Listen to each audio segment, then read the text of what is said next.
Richards trying to scoot in there alone. It pinballs to the crease. Let's get it. Oh my God! Here we go. You're listening to the Street Bullies podcast with your hosts, Derek. How you gonna get it, brother? John. Matt Casey. Unnecessary, but totally necessary. And Cody. What's not to love?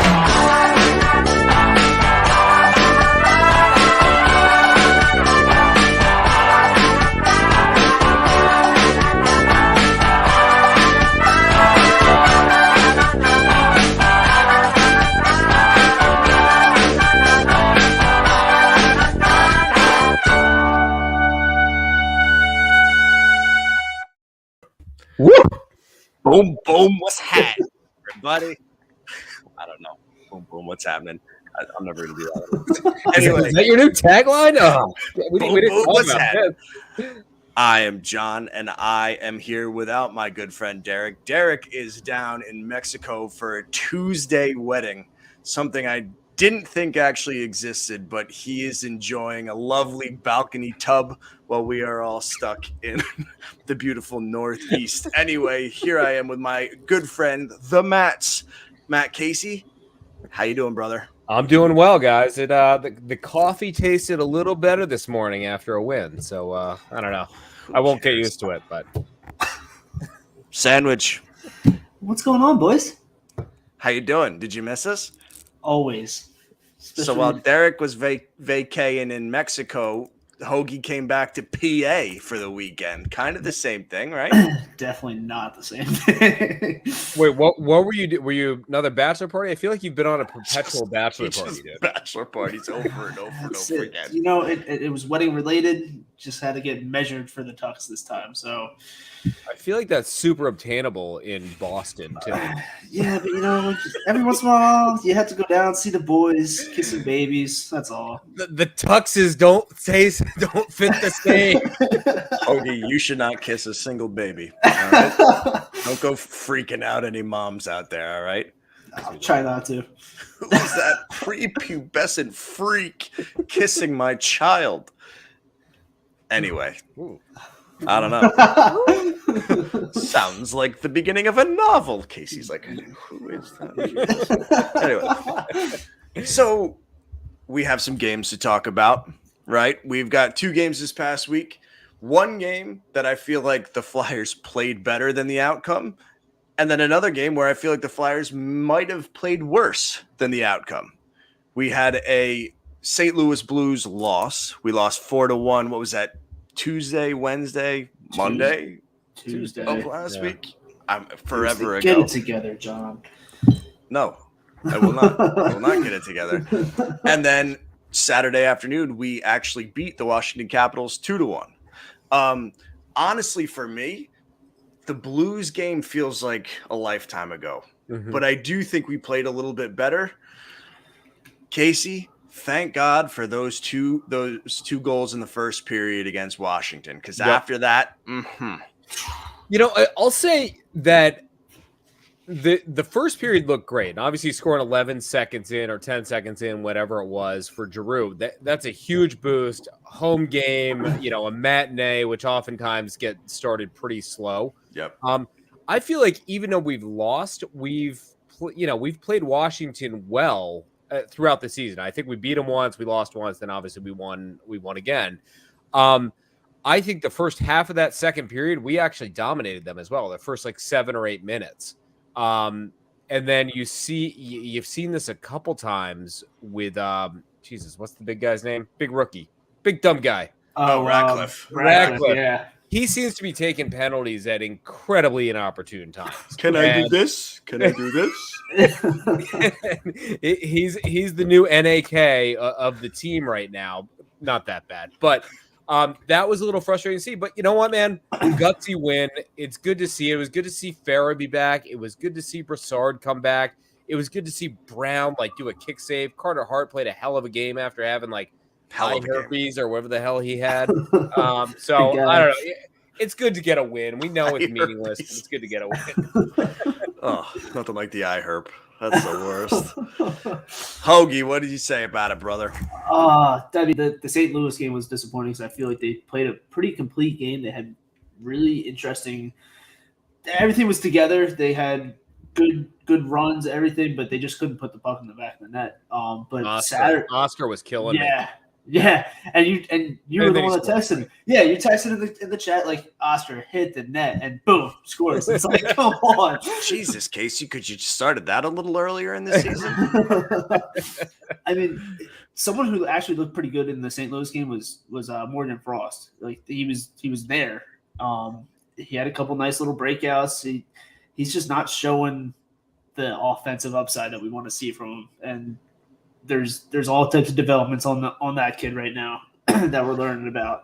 That is another rabbit hole that I don't even want to get into.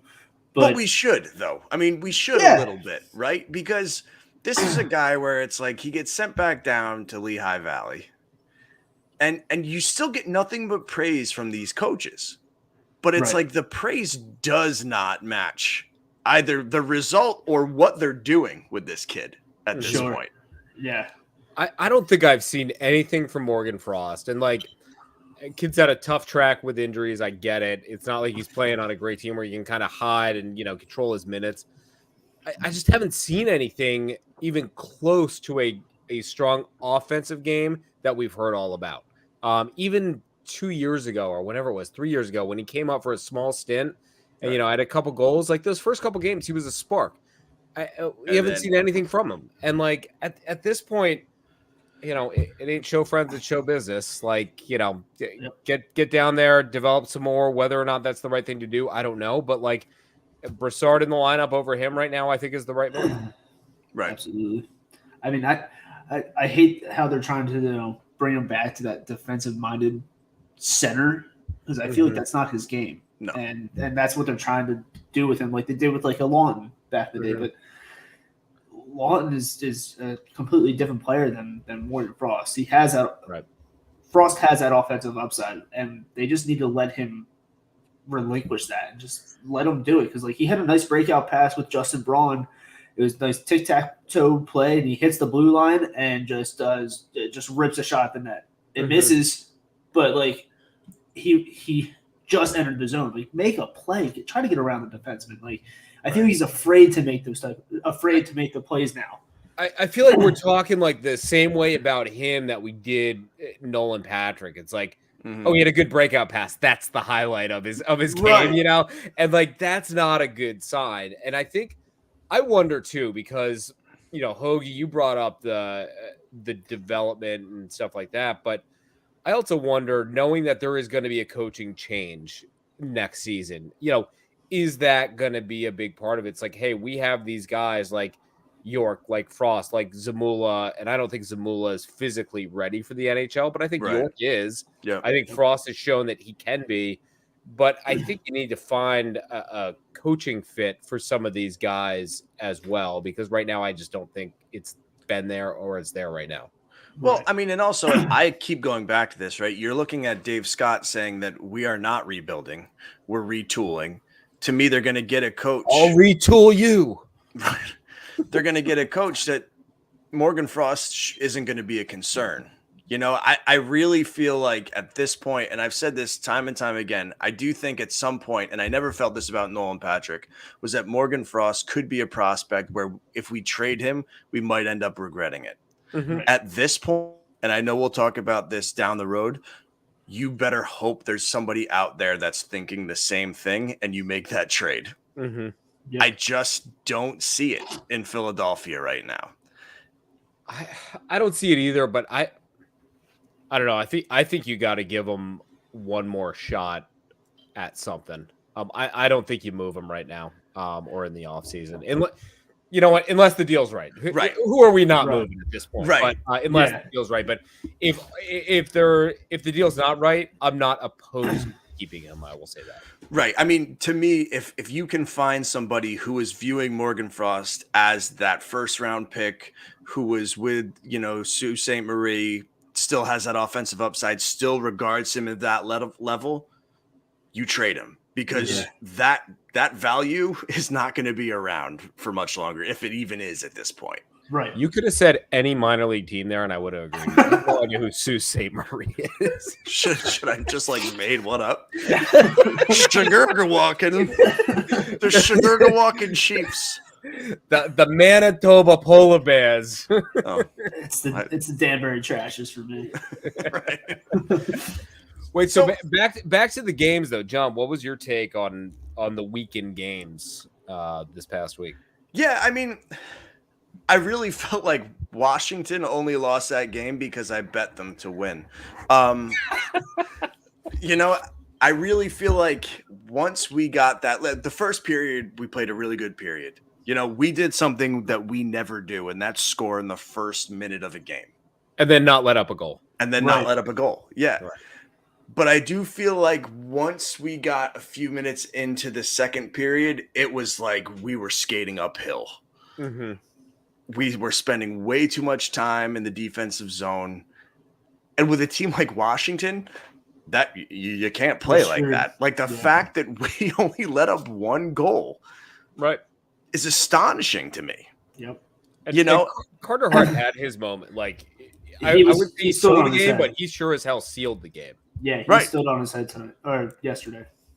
Yeah. No, I mean, I think that's one of those where it's like we've been looking for goalie to win us games.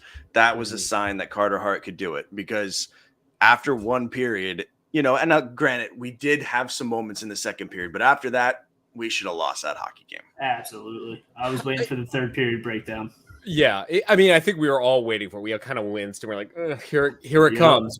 But I will also say this, that in this stretch, even though, and I will say, since the All-Star game, yes, it has not been the results we've seen. We've had a couple overtime losses, a handful of regulation losses, then this win. I've seen a difference in this team in terms of just the way they play and sort of the intensity that they're playing. You're seeing them pressure the puck to the point where they're getting neutral zone takeaways and being able to go off on odd man rushes. JVR had a good one. There was a few out there that were good. There were scoreable opportunities there. Right.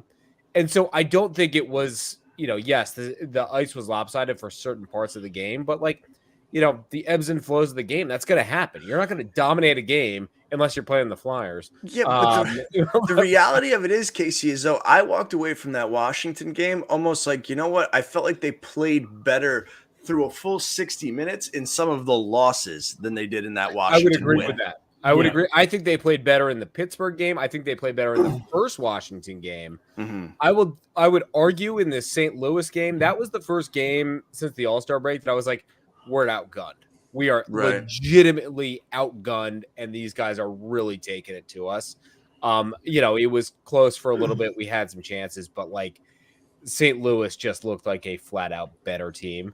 And I will also say this, that watching, who knew there was a stadium series last night? Wow. Kudos NHL marketing.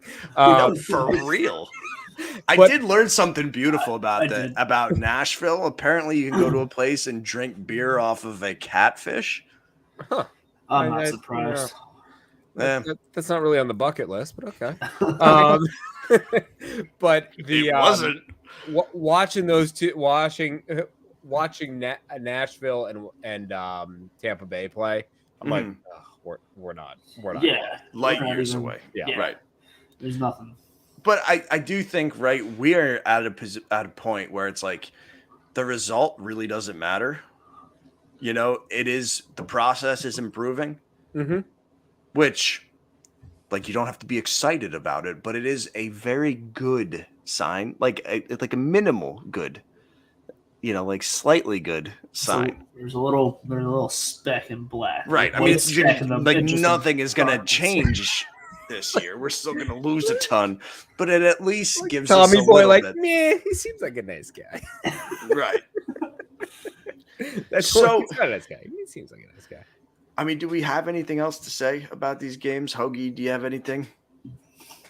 Not really. I'm surprised we even got a win.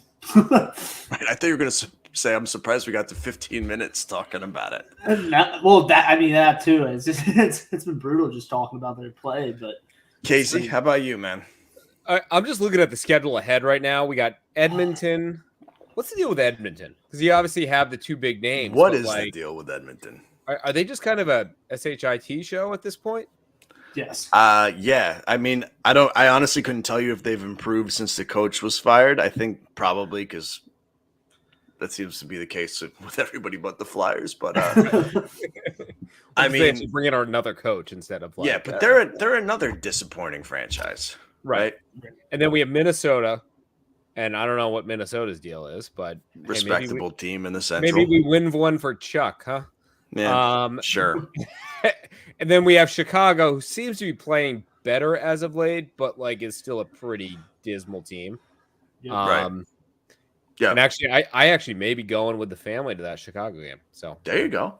Could be exciting. Free tickets though. I feel like you've said that a few times though. Yeah, but then I look at prices and I'm like, meh. Right. No, I hear you. But if somebody's giving me free tickets, I'm gonna take free tickets. Yeah. Is that you requesting for free tickets on the show right now? A friend of the show, offered them up and said, "I'm willing to, throw it in for you and the family." So very nice. My friend of the show, I mean, like a friend of mine, not really if you guys. Oh, I was gonna say that's kind of cool. Who is it? Because I don't think we have any of those friend of the shows. we knocked all them off. All right. Anyway, let's move on. Little trade rumor talk. Something that was brought up on Twitter by NRD. What is that? NHL Rumors Daily or something along those lines. But I believe Frank Saravalli said it first. Hoagie, did you fact check me on that or no? No, I thought you were going to fact check me. I don't know who said it, to be honest. Okay, well, somebody said it. Anyway, they are saying we'll that get on our research department, guys. Figure that out. The Philadelphia Flyers are showing some interest in trading for Montreal's defenseman, Jeff Petrie. I think I'm saying that right. The word Petrie really makes me chuckle. But I think that's correct. Petrie, yeah, like the dish. Anyway. Elliot Friedman. There you go. Elliot Friedman. So Petrie, he is a 34-year-old defenseman in Montreal. I believe he has 3 years left on his deal at a $6.25 million cap hit. Generally a 40-point producer on the blue line this year, 11 points. Granted, I mean, he's played 46 games. That's a decent amount. Montreal sucks though, so you have to keep that in mind. But Hoagie, I'm going to go to you first because I know you have some strong opinions here. Philadelphia Flyers, Jeff Petrie, yeah? No. I'm sorry. I'm tired of seeing these old defensemen come into the system and just be anchors. I mean, you had Andrew McDonald. You just had these guys that just lay goose eggs on the blue line for us. I mean, you can even argue Keith Yandel right now, Kevin Connaughton. You don't have to argue that. You don't have to argue. Right. No argue. I mean, just state it. Here, you can argue Braun every once in a while. Like these guys, they're not. You not bite your tongue on Braun. Braun is a saint. Shut up, Casey. I mean, I'm just tired of these old defensemen coming in. I'd rather see our blue line get younger, but also still have experience. Like, I don't want to see another Philip Myers come in on the blue line. I want someone that's established. But who's giving them up? I don't know. I don't care. I just don't want a 34-year-old. I want the hypothetical younger defenseman that someone's clearly giving up.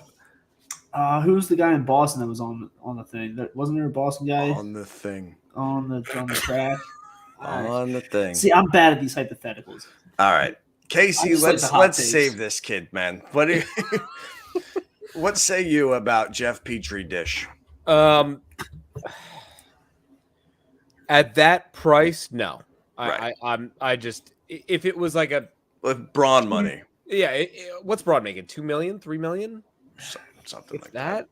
Like if you're getting something under 3 million and you got a guy like that who's 34, you got 3 more years on there, so he's gonna be 37 by the time what I did there was addition. He's gonna be 37 by the time he's done. Like that's a losing proposition. Yeah, right. $6.25 million for that guy. I don't see it. And also I'm wondering like what we're giving up to bring in this guy who's, bringing an AARP card with him. And Right. so, And that's Ellis money, right? right. 0.25 Ellis money. And at best, I mean, he's a right shot defenseman, so that's beneficial. And granted, we're going to be losing Ristolainen most likely. We're going to be losing Braun most likely. So our right-handed shot defenseman, is going to be pretty thin. So like that's something to consider, but that's a lot of money to pump into a guy who is arguably not going to be, who's going to be a bottom 3 defenseman versus a top 3 defenseman. Right. I mean, to my understanding, this guy is a top 4 guy now, right? Mm-hmm. But again, he's 34. Like there is no, this guy's in his prime. He still has his best days are ahead of him. Like this is, riding the Corvette with 3 wheels and just hoping that you can get to your destination before you crash. Yeah, I mean, this is a Yandle deal as far as I'm concerned. I mean, maybe $6.25 million Yandle. Right. For 3 years. And so I just don't see unless Montreal is willing to eat some of the salary, but for 3 years, I don't know how that works. Well, there's 2 ways I'm looking at this deal, right? The first one is, are we letting go of a salary too? Mm-hmm. Is it have to? So is it going with Montreal? Hey, we'll give you a JVR. We'll give you a if it's JVR for him, yes, like hands down, yes. But you know what I mean? Like even, and I would disagree with this, like a Kevin Hayes or something like that, where it's like you take something that we don't want, we'll take something you don't want, hope that changes scenery, creates some magic. Yep. Or this has just got Dave Scott all over it, where it's like, again, he said, I'm not rebuilding, I'm retooling. And it just reminds me of those elder Holmgren years where it's like, we're going to bring in these older guys and it's going to bite us in the ass, but it on paper looks like we're doing something to create a contender. I would say even like if he was 2 years younger, I would say, yeah, let's do it. Or one more year on his contract. Right. Yeah. Something like that. Like I would say do it. You bring up, that hypothetical with the JVR. See, I would do that in a minute. I wouldn't even freaking think twice. Even JVR though, for P3, straight up, go. Casey, even though you've got one more year of JVR and you'd have 3 years of Petrie. Yeah, I think so. I don't know. Maybe. I mean, Hoagie to me, right? It doesn't make sense. But I mean, JVR is just dead weight. Nothing. Bringing him on is just going to be even more dead weight for 3 more years. To be fair, you can remove him. To be fair, like I don't know what this guy does on the ice, right? Like this year, not much, right? But if you look at his. And I had his numbers up, so just give me a second. If you look at his numbers before this season, and listen, this season, this team sucks, right? Mm-hmm. I mean, last year, 42 points in 55 games. 46, 42, yeah. I mean, thanks, Hoagie. You're welcome. Like, I'm in the middle of doing I this. had it faster. Well, I hope no one heard what you're saying, because I'm not going to say it again. Anyway, I don't know. Like, it's a deal that doesn't make much sense to me. No, it brings up a bigger question though, which is all right. So like Yandle's gone in the offseason, unless some sucker picks him up at the deadline, which I don't think will happen. Right. So Yandle's gone, Braun's gone, Sealer, Connaughton, Ristolainen, arguably all gone next year, and I would even put 50-50 on one of Sanheim or Provorov. And I think it's going to be Sanheim that ends up going. But that would have to be part of a legit trade, in my opinion. And I think that could be a trade deadline bait because he has a year left on his contract. So, maybe we actually get something there. We have a completely depleted defensive core at this point. And so we are going to have to figure out with Ryan Ellis being one of the guys that's still in contract. Who knows if he's even going to have arms. So best case scenario, we have a top pairing D. Best case, and then we have nothing else beyond that. So there's going to have to be some maneuvering there, and this right-handed shot defenseman, which I didn't even realize till like, the last 2 years, like what a unicorn that is. Right. Yeah. And so we're gonna have to do some maneuvering. Sure. And with Ristolainen on, we're going to need to get some size and some physicality. Like, there's a lot of things that need to be done on the defensive core this year, because this year it obviously just didn't work. Right. A lot of things didn't work. So do you guys think they're looking at Petrie because Risto is declining, like a 6x6.5 type of deal, and they're just trying to find someone to replace him?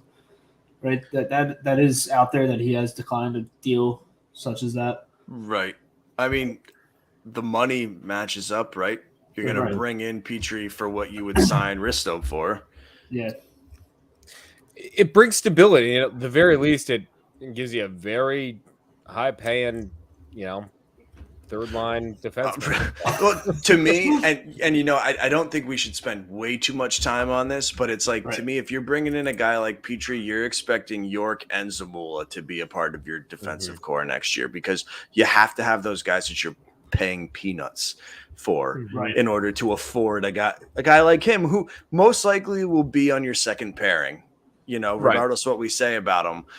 But he's, again, making Ellis money, which at this point might be more deserving than Ellis, because Ellis, again, has played 4 games. Right. But I also look at it, man, where like we have Ellis, Provorov. I would argue York will make the roster, the better roster last year. I mean, at this point, why not? I'm so frustrated that he's not playing right now. Right. Exactly. So stupid. So let's say you have Petrie in there. Yeah. You have a tiny, like physical stature, top 4 defenseman, or at least 4 defensemen in contract right there. Like, you need to build up it. I just don't think it fits. You need some size. You need some physicality. That's a lot of puck moving defensemen that you're throwing out there. That sounds cute, but like when push comes to shove and you're like having to go up against the Tom Wilsons of the world, like you need some grit in there. And so I think that's something we need to consider. And I look at even St. Louis's, like, I think second or third pairing defensemen. Those guys were freaking monsters. These guys were absolutely, I don't even know their names, but I was like, I'm scared. Yeah. I mean, St. Louis is a bruiser of a team too. With that coach that we could have held on to. Hackstall was a good move. Anyway, Hackstall. Is there anything else anybody wants to say about Jeff Petrie, Dish? No. Yeah.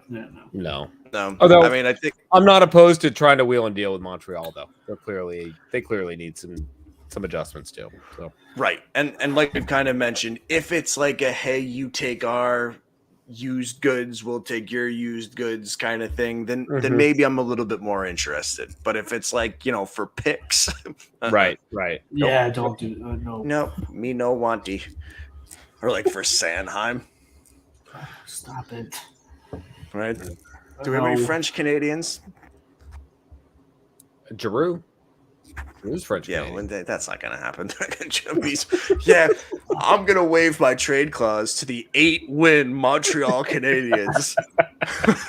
just worse than the freaking Flyers. Right. And no, I don't plan on re-signing with them. I just figured I'd play the rest of this season and see if we can get them the first overall pick. That's what we play for in Philadelphia. So anyway, let's move on. So, here at the Pod Street Bullies headquarters, we had been talking about ways to continue this show for the rest of the season, considering that we've been talking about the same thing for the past 2 months. The Philadelphia Flyers, unfortunately, have sucked since like November. So there's not a lot of intriguing things to talk about this season. Yes, we can continue to talk about the trade deadline, but how many times are we going to talk about possible destinations for Claude Giroux? So we decided to open it up a little bit. So for now until the foreseeable future, we are going to have a segment of our show that's called Stay or Go. Should I stay or should I go now? And this is where we decide if we just want to end the show now or later. Where we're really going to look towards the off season. I mean, I think we could sprinkle in trade deadline here, but this is more towards making decisions in the off season regarding all of the players pretty much in this organization. We've got more time than we need to go through this roster. So we're probably going to go down to the ECHL by the time this is all done. But And John will be the only one talking. No, I won't. No, that will just be crickets. I know nothing about the Reading Royals. It's like, don't we have like 5 goaltenders there? C-spot run. Anyway, that was Royals Reading, just in case you needed to know. So we picked 3 forwards to start our little segment today. We're going with JVR, we're going with Derek Brassard, and we're going with TK Travis Konechny. So let's kick things off with the person I think is going to take up most of our time. No, not Derek Brassard, JVR. So JVR, Matt Casey, stay or go? I'm pretty sure I know how you feel about this one. I want him out so freaking badly. I want him out of here. But can we go through his contract real quick? So sure. He's doing what? He has got, let's see, I had this up one second ago. Casey, shut up. Shut up. All right. So we've got, after this season, he's got one more. Scrolling at the bottom of the screen, you schmuck. Oh, I don't look at the bottom of the screen. I'm only looking at me this entire show. I'm just looking at me. Anyway, does it really matter? $7 million cap hit. He's got one more year at $7 million after this season. There it is. I think you do everything in your power to get this guy off the books this offseason. And I don't care if it's throwing a pick in. I don't care if it's similar to what we did with what's his name? Ghost. You got to get JVR out of here. $7 million to do 11 goals and 9 assists. And like, let's be honest, some of those goals were just hot crap. Hot poo. You know, I think he had 2 against Seattle. Like, you know, right. It's just, you know, goals that are just borderline meaningless. JVR was incredibly hyped coming out. He was the number 2 draft pick overall, you know, what, in 2008, 2009, somewhere around there. And he's had some decent moments. In my mind, he's not what a number 2 pick overall should end up being. Maybe he had a decent career in Toronto. Yeah, not Toronto. In Philly. Not in Philly. Unfortunately, right. we had him at the start in the beginning. Like Toronto. Well, no, I know, but like what you were saying, for a second overall pick, like the guy played pretty well, you know. I make that argument all the time, and everybody's like, "Not with Philly. Who cares? He still had a great career." That doesn't change the fact he's not performing now. Right. He has one more year, so it's not a ton for a team to take on from a long-term standpoint. You got to get him out of here because you need to bring in talent now. That is going to help this franchise for the future. And between he and Hayes having $14 million sitting on the books and having 15 goals total is unacceptable. All right, Hoagie. I mean, we're all on the same page, but I wouldn't mind to keep. Are him. we?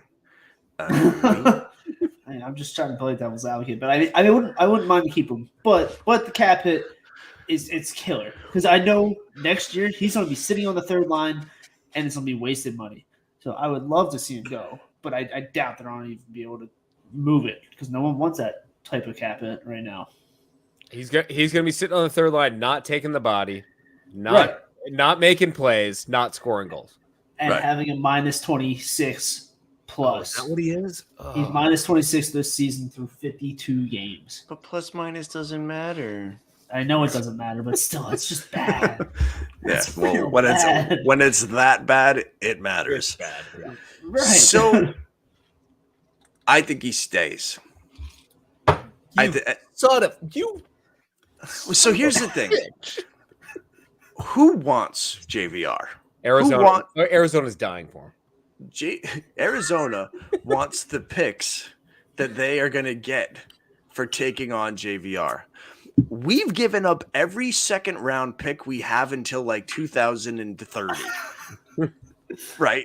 Like, so I'm concerned that we would have to trade JVR and completely deplete our pick situation for one more year when, like, let's be real, guys, we're not going to be a playoff team next year. I just don't, you know, or if we are, we're one of those like first round and done type playoff teams. So to me, you hold on to him unless somebody's willing to take him for like, hey, we'll give you a 7th round pick for JVR. But if it's a deal where it's like, you've got to also give us a 2nd round pick that you don't have a 3rd round pick, for the next 4 years and something else, you just hold on to him, hope to God there's some sort of resurgence, and try to trade him at the deadline. If there was more term on his contract, I think it's a completely different conversation. But you've got 1 more year, and the reality is you might have to pay more for him to go than if you just wait and see what happens. And maybe, just maybe, he does enough to give some sort of value to a playoff team next trade deadline. But for me right now, I just think you just ride this out. Right? Then rabbits. You know what I'm actually afraid of? If they send him to like Arizona, spiders. We're gonna get like a Phil Kessel back. Yeah. You know what I'm saying? Like we're gonna get somebody like that. Kessel would fit in with Philly, though. I will say that. Wait, are you talking about if we cleared the cap space, then we would sign a Kessel? No. Well, Kessel's a UFA, isn't he? He is at the end of the season, yes. But I'm afraid that if we trade JVR, we're on like a Phil Kessel back and just like. Not but we wouldn't get a Phil Kessel because he'd be gone already. Yeah, I freaking hope so. But that's just at the deadline is what I'm talking about. Oh, okay. Well, deadline. Nobody's taking JVR at the freaking trade deadline. You just said that, didn't you? No, next year. Oh, next year. Okay, sorry. Next year when it's year. My bad. an expiring contract. How do buyouts work? I don't. Dude. I honestly don't understand it. How does that's a lot of legal jargon that I don't even want to try to understand. To my understanding, it's like you'd end up having to pay him over a prolonged period of time. So it's like you get penalized for it. Yeah, it's like money against the cap for a certain amount of years. Right. And for 1 more year, like again, if it was getting rid of JVR and all of a sudden problem solved, we're going to go out, use that money for that one piece that we needed to go and contend for a cup, sign me the F up. That ain't it. Right now. Right. No, but right now, I think next year we should be contending for a playoff spot. Like that is the goal, to contend for a playoff spot. If we're being like realistic, we can't go from like 0 to hero in 1 year. Right. But I do think it's realistic to contend for a playoff spot. Does JVR have value? Yeah. I mean, he does some things well. What he's not doing well right now, though, is like what every team wants, which is like scoring goals and tipping pucks and all that sort of stuff.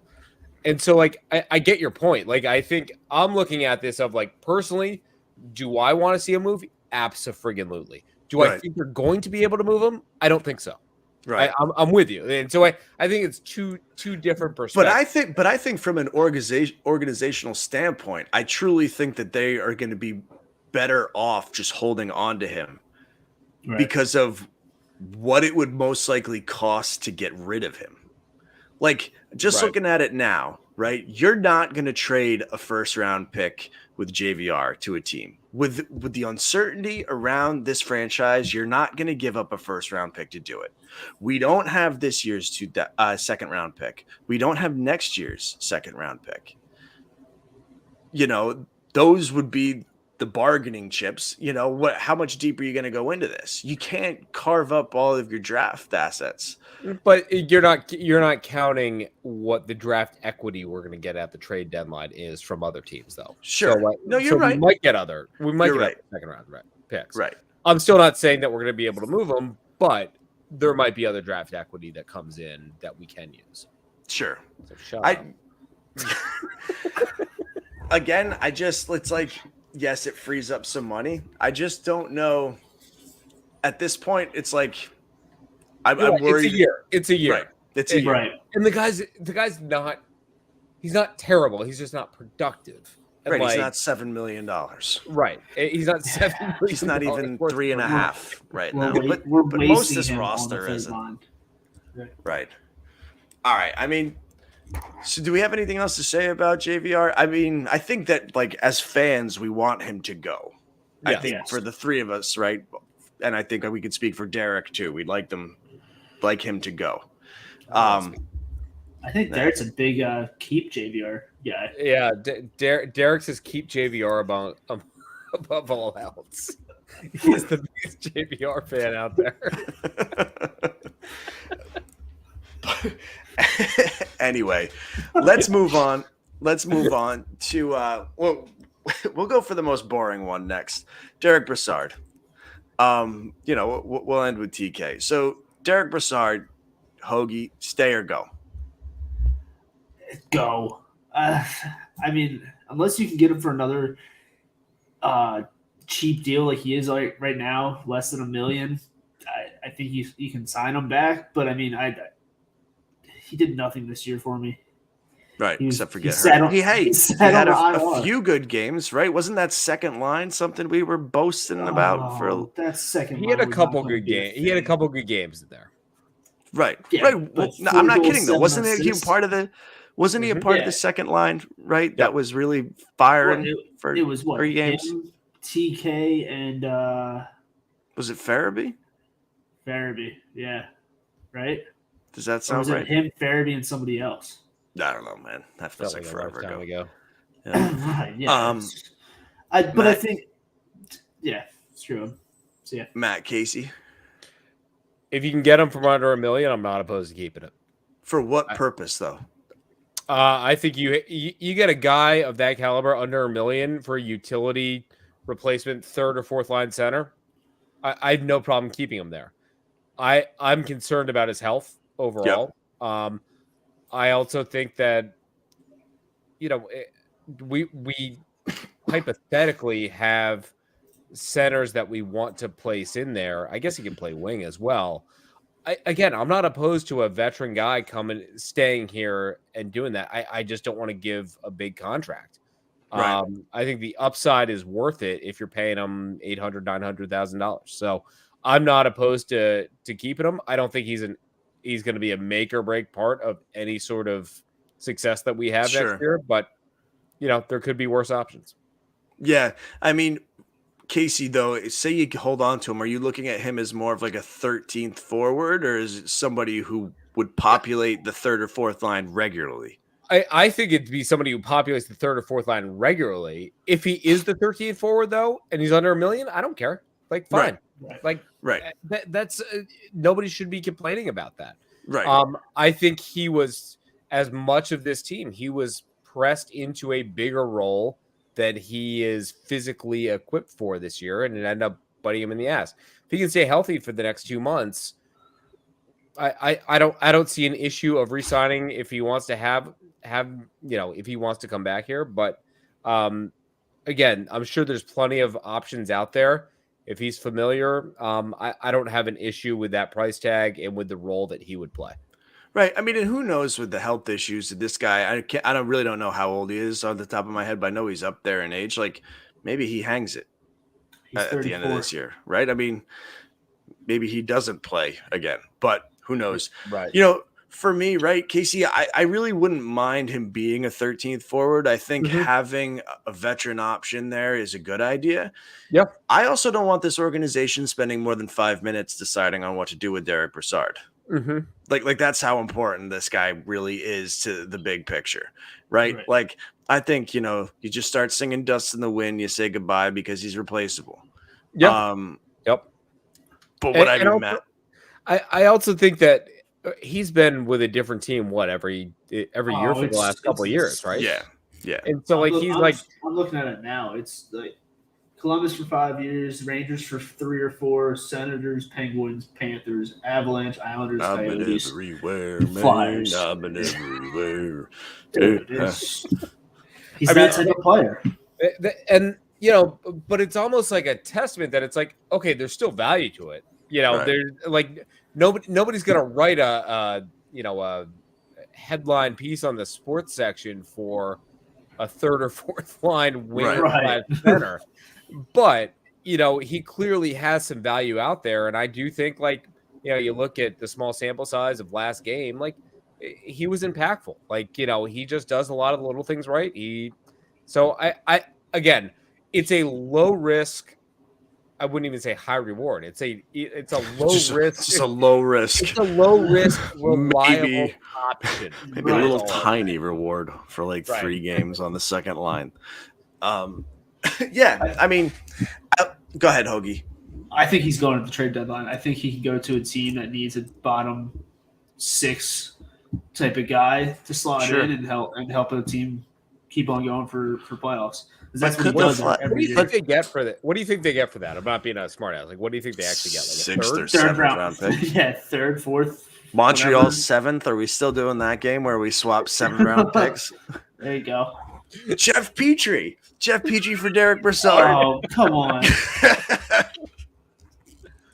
No, you're not for it. No. What are you hammering down there right now, Hoagie? Little pinhook bourbon, baby. Yeah. Do you have those fake ice cubes in there? Yeah, I do. The steel cubes.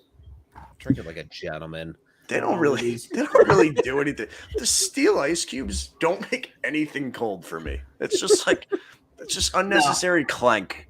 I just like it. I'm a gentleman. I'm acquiring the taste. Listen, they remind me of the marbles in my head that bounce around every once in a while. They sound like too. Yeah, I mean, I already think that we've spent more time on Derek Brassard than we should have.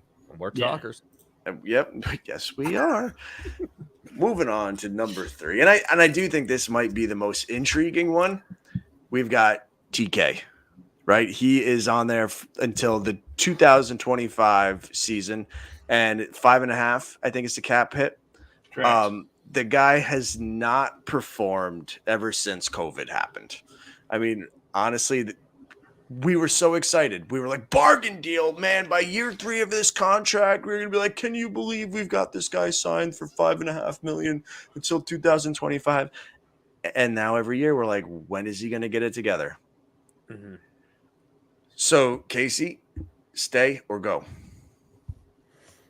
I'm like Natalie and Brulia. I'm a little torn here, guys. All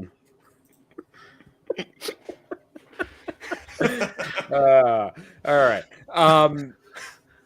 There are moments where TK looks like an absolute stud. He's chirping, he's fast, he's making plays. He's not always putting the puck in the net, but like he's part of the play and he's pushing that. There are other times where I'm like, is this guy injured? Like what's going on? Like what happened with him? Right. And randomly like shaved his like creepy little like creep show beard the other day, and now he looks like a prepubescent boy. But he looks like Hoagie. He looks like Hoagie every once in a while. If I think it all depends on, I'm not opposed to him staying, because I do think he has value. However, if he is part of a big deal for us to bring in a more vital piece, specifically solid defenseman in case hypothetically Ryan Ellis can't play again, he goes. Yep. So I think it all depends on the value that you get, but if you can move him for something of extreme value, I think he's a really good player, and I think he'd do really well on another team as well. I hate to see him go because I like his attitude, I like the way he plays, but might be time for a change of scenery. Sandwich. I think he stays.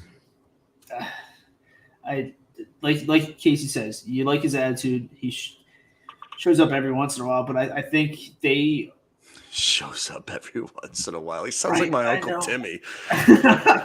but I think he's a guy that they're invested in as a part of the core, and it is someone that you're going to see night in and night out. Just be that guy that everybody is depending on. I would like him to go because I think ever since he signed that deal, I mean, except for that first year after he signed that deal, he took off like a rocket. But ever since then, he hasn't done jack squat with it. So, but I think they're invested in him to be a part of the core for the foreseeable future. Yeah, I mean, listen, I think you trade him because one more year of this crap and his value's gone. I think that you can sell. I think you can sell the look at what he was able to do Look what he could do with a change of scenery. I think there's still a lot of intrigue to that player, especially because of his attitude. And if you're a Twitter account that's looking for some decent memes, I mean, there you go, right? I do think that he is one of the key pieces to, we keep talking about a hockey trade for the Flyers. Yeah. That's one of the pieces that goes. I mean, we go back and forth between Provorov and TK. To me, Provorov is going nowhere. Right. This is somebody you've invested in. You call him your number one defenseman, which, again, is a conversation for a different day. But TK, to me, is the guy that you can trade away. It also signals we are changing things. We are serious about a change. And I do think you're going to get decent value in return for him. So I think he goes. I think both Sanheim and Konechny, the Travi, so to speak, they are the two key trade chips that we have for hockey trades in the offseason. Agreed. And I think one or both of them will end up going. Right. See, I think Konechny's value has already decreased a lot because everyone's value is decreased. Right. Yeah, right. I think it's just not there. Nobody's gonna want it, to be honest with you. But so Hogue, you don't think trading Konechny and say, I say second round pick because we've got one in the next 4 years, but maybe a second or third round pick can't get you a top 4 defenseman, someone to shore up your blue line. I wouldn't want a defenseman at that point. I want someone to replace his offensive ability. Yeah, I mean, but you're not going to trade 8 goals. 8 goals. Right. 8 goals, 23 assists. But at that point, who do you have in your top 6? Farabee's on a magically. Okay, but here's the thing, though, and this is the thing that drives me crazy. You're saying who's going to replace the idea of Travis Konechny pre-COVID. Because the Travis Konechny of right now, I could name about 700 people who could replace him. Yeah. And hey, look at this. One of them's not Morgan Frost, though. Right. But in all seriousness, though. No, I get what you're saying, but I don't think he's going to get someone in the top 4 defensive spot. I think you're going to get a second line or third line winger. You're getting a middle six. No, but I think if you put Konechny plus a pick or Konechny plus there is a trade to be made there. I think there's enough value there. And I do think this is the weird part in players' careers where it's this is where the change of scenery oftentimes does benefit. It does, yeah, absolutely. And Konechny was a pick of the Flyers. He's come up through the organization. He's plateaued. If we're being honest. And we want to see him succeed because we've grown up with this guy. He's like the freaking Cosby family. We grew up with him watching every freaking Thursday night on TGIF. Or I guess that'd be Friday. Never mind. I'm mixing up all sorts of NBC and CBS stuff. Right. But, we want to see him succeed. But, we also just overvalue. Hands down, we overvalue him because we've grown up with him. And so we do that to everybody. Every we're doing team it who has a right legit fan base does, Right. But I do think that there's an organization out there that goes, hey, you know what? The change of scenery thing is real, right? Yeah. And this guy really does have the talent to be a top 6 forward. We're gonna cross Vegas off that list, though. Yeah. Because the Nolan Patrick change of scenery did not happen. No, it didn't work. But then he'll just be reunited with his best friend, Nolan Patrick. So it might work. Yeah. There you go. There you go. Vegas can't afford anybody right now. Yeah. Right over there. LTIR game. Right. What's his name? The guy that they just put on LTIR? Stoney. Mark Stone. They just had somebody in Vegas. They paid some crony in Vegas to break his legs just so they could put him on LTIR for a little bit. Baseball bat this guy for me, thank you. Hey Vito, you got your slugger. Yeah. All right. The Louisville Slugger. The Louisville.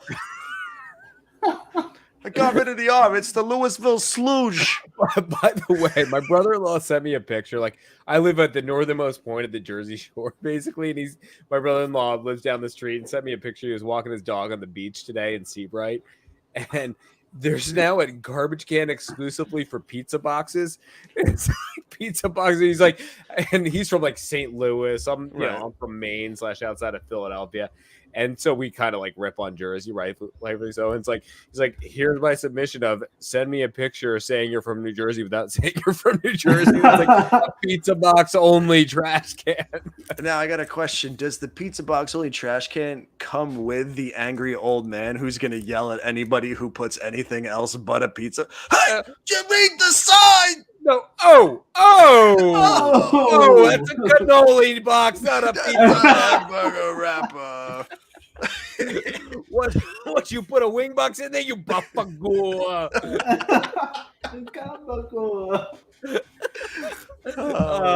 a fugazi. Come on. You don't see the word pizza on your box. All right. Well, I mean, okay. Anything else you have to say on TK after we've offended all of our Italian listeners? That's all right. Hoagie's Italian, right, Hoagie? No. What's Hoagland? What are you, Irish? I'm a melting pot. She doesn't even know. Irish, German. He's a melting pot. All types of random crap. I'm a melting pot. You can make fondue with me. I'm getting a cramp. Serves you right.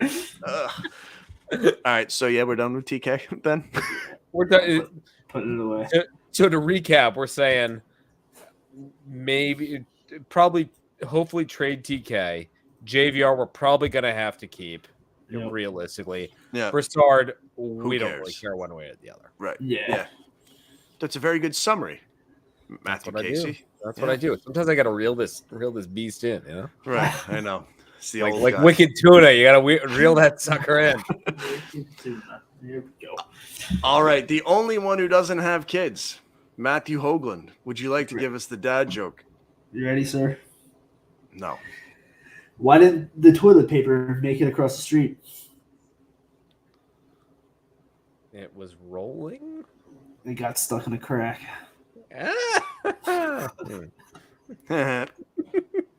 Butt cracks. They're funny. But they are. God. Right? And all right. Well, thanks, Hoagie. That was lovely. All right. I mean, that was a good episode. We were actually able to go a full hour and make it seem like we weren't, desperate for stuff to talk about. That was pretty buttoned up. Pretty buttoned up production tonight, boys. Buttoned up. All right. Not like Derek earlier. Why don't you tell them about our affiliates, John? Yeah, so we've got some affiliates. We have the 5 Minute Major podcast. We've got our buddies over at High and Wide. They all do fantastic things. Speaking I heard you on High and Wide the other day. Good job. I was. Thank you. Yeah, that was good stuff. Listen, we've been nice to Hoagie. We don't need to give him any more praise. All right? We've been decent enough to Hoagie today. Anyway, I mean, you can find all of our personal Twitter accounts if you put in Pod Street and then find our last names. I think Hoagie is just Hoags, but whatever. Nobody cares. No one's looking him up anyway. You can find this podcast on all your various podcast listening receptacles, including, but not limited to, Apple Podcasts, Spotify, Amazon Music, Stitcher, Spreaker, Deezer. I know. Does anybody listen to Deezer? I'm pushing Pocket Cast. Pocket Casts, right? Pocket Pool Cast. The UX is so good. What's a UX? User fucking experience, man. Come on. Come on. Sorry. And YouTube. Them too. All right. Well, yeah. I mean, that's about it. So, bye now. Bye now.